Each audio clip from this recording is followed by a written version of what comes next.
Anda kembali menyaksikan Mabicara pemirsa dan pendengar. Kita lanjutkan lagi perbincangannya bersama dengan Kepala Dinas Perubahan dan Kawasan Permukiman Kota Makassar. Baik Pak, kita lanjutkan lagi obrolannya. Di segmen sebelumnya Anda sempat menyinggung terkait dengan miskomunikasi dengan pengembang yang masih kurang paham seputar aturan baru ini. Apa kemudian Pak sosialisasi atau himbauan sendiri dari Dinas Perumahan untuk pengembang supaya bisa lebih mengerti lagi seputar aturan ini? Jadi awal-awalnya pasti berpikir, wah pasti sosialisasi, ya kan? Gitu. Jadi awal itu waktu saya masih sebelum saya jadi kepala dinas gitu kan, teman-teman di PSU itu mengundang 100 orang. Pertama kali 100 orang di Sipakatau. Kita sosialisasikan aturannya. Kita sosialisasikan kan. Terus, tapi kan kebanyakan begini. Kalau kita undang orang, itu pimpinan pasti malas datang. Ya kan? Nanti dibilang stafnya, kamu datanglah, nanti tanya gitu. Ya kan? Berarti itu awareness-nya mereka kurang. Perhatiannya kan kurang. Ya kan? Nah, jadi pada saya sampaikan ke teman-teman kan, ke bidang PSU, kita jemput bola. Sekarang ada list nih. Ada 400 lah gitu kan, kita list. Sekarang bagi dulu. Kita bagi berapa lokasi, tetapkan di mana kantornya. Kita bagi kelompok, tim di kantor ini semua staff gitu kan kita bagi. Kerjasama sama PU, kerjasama sama inspektorat, kerjasama sama kejaksaan gitu kan, semua harus dalam satu tim. SK wali kota. Mereka datang. Kan ada koordinator datang ke semua titik-titik yang ada katanya kantornya di situ. Masalah banyak ternyata di awal kantornya bukan di situ, di perumahan entah di mana kantornya gitu kan. Nah, kemudian setelah yang sudah kita ketemu orangnya, kita sampaikan ini ada proses penyerahan PSU, harus Bapak melakukan ini. Terus kendalanya apa? Gitu kan? Kan bertanya kendala. Kadang-kadang ada orang karena nggak tahu prosesnya jadi menghindari. Kamu deh berat ki pasti susah ki. Nah kita sampaikan apa kendalanya Pak. Mau sertifikat kita bantu ke BPN. Gitu. Kompensasi kita berusaha negosiasikan bagaimana anunya. Nah, akhirnya terjadi ya tahun ini kita target 20, kita sudah sampai sekarang 21 titik lokasi. Gitu kan. Nah, jadi lebih jemput bola dan saya menganggap begini, kita selalu berpikir positive thinking lah, bahwa mereka bukan tidak mau, mereka belum mengerti saja sebenarnya. Iya, belum mengerti aturannya ya Pak. Iya, dibantu gitu kan. Kadang-kadang ada juga yang kayak anak kecil tidak mau sekolah karena dia ketakutan, ada cita-cita sama temennya, nanti dimarahin ini, tapi kan dibujuk, ayo nih, apa enaknya, apa anunya, gitu. Hal-hal penting. Jadi sebenarnya kan pengembang itu harus mengerti bahwa memang ada persyaratan 30, 40, 50 gitu kan. Ya. Dan penyediaan ini adalah kenyamanan buat perumahan sebenarnya. Coba kita lihat pengembang yang besar.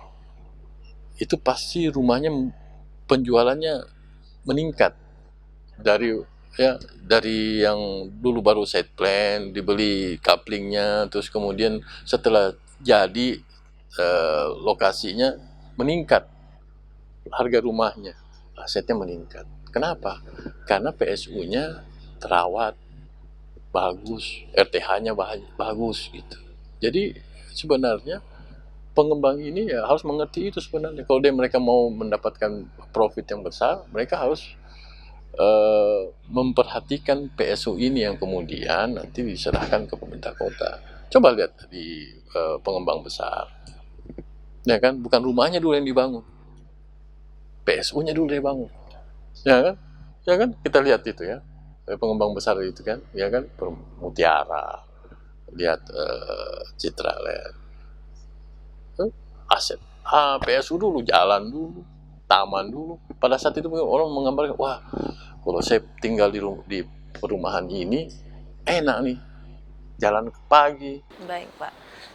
Kemudian Pak, dari sekian banyaknya PSU yang sudah diterima di Dinas Perubahan ini, ke depannya Pak, perawatan yang akan dilakukan untuk prasarana-sarana utilitas ini seperti apa? Nah, itu nanti kan diserahkan ke dinas yang punya wewenang itu. Kami prosesnya adalah cuma memediasi pemerintah kota untuk mendapatkan proses PSU.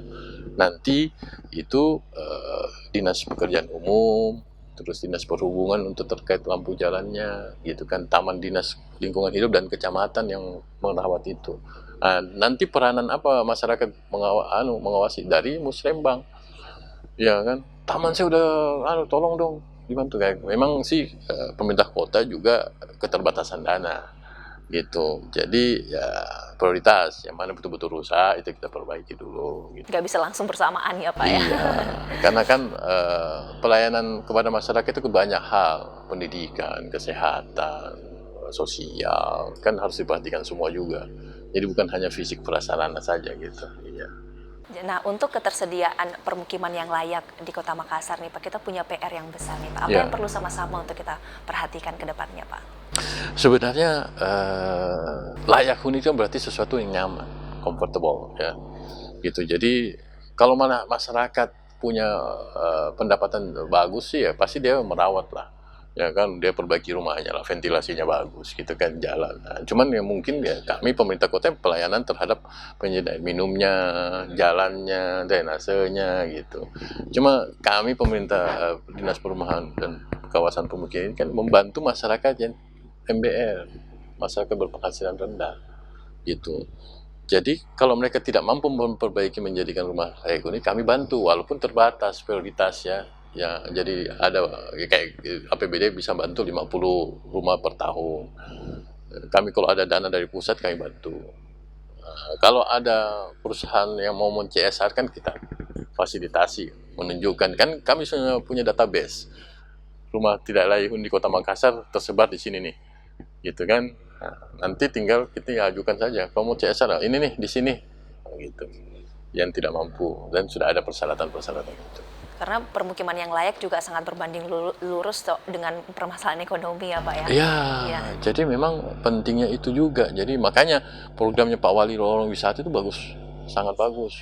Ya, ya, karena memberdayakan ekonomi masyarakat di lorong. Lorong kan memang menandakan tingkat ekonomi masyarakat kan. Mereka tinggal di lorong, pasti mereka penghasilannya tidak tinggi gitu. Jadi perlu ada pembangkitan ekonomi.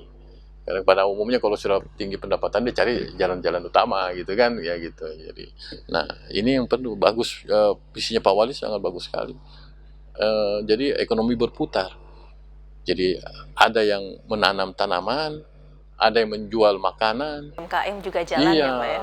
gitu. Jadi yang paling penting adalah jangan ada keseragaman. Jadi setiap lorong itu punya spesifik masing-masing yang memang potensinya ada. Ya, Pak Wali kan tidak mau memaksakan potensi di situ. Jadi setiap lokasi lorong itu kita bina dan kita bangkitkan apa yang ada. Kalau sudah ada kita tingkatkan gitu. Saya ke sorotan lain Pak, terkait dengan pembangunan perumahan di Kota Makassar nih, monitoring yang dilakukan oleh Dinas Perumahan itu seperti apa Pak? Ya ada di bidang kawasan pemukiman kan dia yang bertugas untuk melakukan pengesahan site plan, rekomendasi teknisnya dari sini, jadi masuknya di PTSP tetap. Ya. Di situ saya kasih tugas untuk memberikan pengawasan terhadap yang sudah lagi membangun site plan. Harus sesuai dengan site plan-nya gitu yang pengawasan kami itu sebenarnya. Jadi terakhir nih Pak, tidak terasa ya Pak sudah di ujung segmen.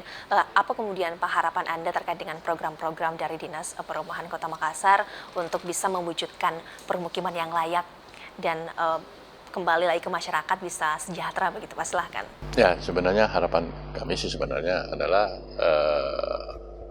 masyarakat bisa saling mendukung lah, ya, karena suatu kawasan itu akan terbentuk menjadi suatu kawasan yang layak huni karena ada dukungan dari masyarakat, karena dia suatu komunitas gitu, ya kan, saling bantu sebenarnya. Karena sebenarnya kan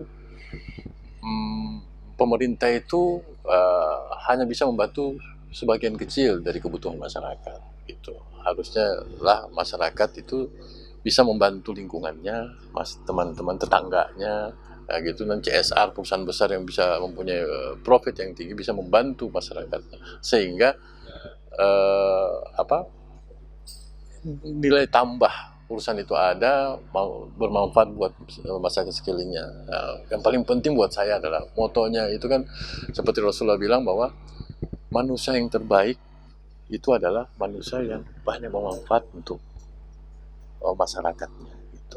Biarpun ibadahnya bagaimana, tapi kalau tidak bermanfaat buat masyarakat, itulah sebenarnya yang paling penting buat saya.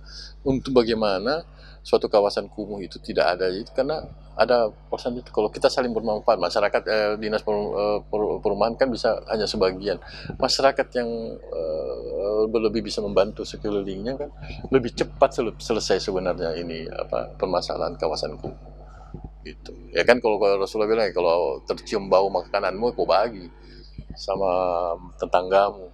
Itu pentingnya ikatan dalam suatu kawasan sebenarnya. Tetangga itu kan 40. Itu kawasan sebenarnya. Jadi ini PR kita bersama ya Pak ya, Iya, PR semua sebenarnya. pihak untuk mewujudkan Kan, permukiman yang layak. Iya kan, kalau di Al-Quran kan wa ma khalaqtul jinna wal insa illa ya'budu gitu kan. Tidak saya ciptakan manusia selain untuk beribadah. Bayangkan kalau kita menganggap ibadah hanya sholat saja kan waktunya sedikit sekali. Jadi harusnya sebenarnya selama kita beraktivitas itu adalah ibadah. Tergantung niatnya. Nama amal niat kan, tergantung niat. Nah inilah sebenarnya pentingnya bisa ikatan kita ini yang membuat kawasan kumuh akan berkurang. Terakhir Pak, dari komitmen dari Dinas Perumahan dan Kawasan Permukiman Kota.